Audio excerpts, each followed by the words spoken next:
ఫెరోషియస్గా పనిచేసిన అన్నలు అక్కలు దళాలు ఇవాళ ఎందుకు కనుమరుగైపోయినరు? చనిపోవడము, అరెస్ట్లు అవ్వడము, జైళ్ళకి వెళ్ళి తిరిగి ప్రజా సంఘాల్లో పనిచేయడము జరుగుతుంది. ఒకప్పుడు అడవుల్లో అన్నల దగ్గరికి అక్కల దగ్గర కూడా పోతుండే, నిజమేనా? 79-80లో పీడిఎస్లో చేశాను. ఈ మొదటి అరెస్ట్ కూడా 9th క్లాస్లోనే అయినా. మీటింగ్స్ కావచ్చు, వాళ్ళు చెప్పేసి ఎప్పుడైనా ఇన్స్పైర్ చేసిందా మీకు కూడా దళాల్లో వెళ్ళాలి? ఆమెను చూస్తే చాలా ఇన్స్పిరేషన్ అనిపించేది. ఆవిడ పిల్లల్ని కుటుంబాన్ని వదిలి లోపలికి వెళ్ళిపోయి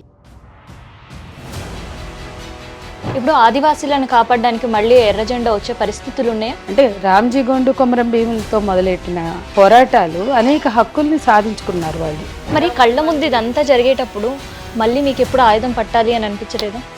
అనిపించింది, కానీ కుటుంబ బాధ్యతలు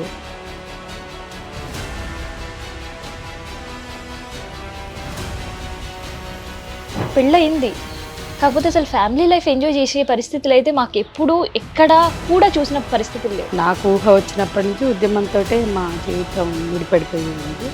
అప్పటి నుంచి ఇక ఉద్యమంలో భాగంగానే అన్నీ జరిగినాయి. సంధ్యక్క వ్యక్తిగతంగా ఇవాళ ఏంది అంటే వాళ్ళు నన్ను పలకరించిన తీరులోనే, అక్క మీరిచ్చిన ధైర్యమే మేము బతుకున్నాము, అది నాకు నిజంగా వ్యక్తిగతంగా ఒక సాటిస్ఫాక్షన్.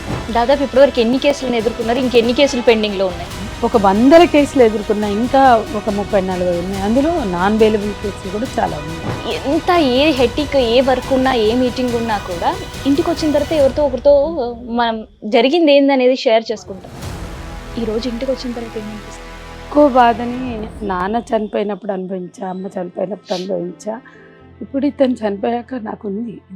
కొన్ని రోజులు ఆ శూన్యం చాలా బాధ కలిగించేది.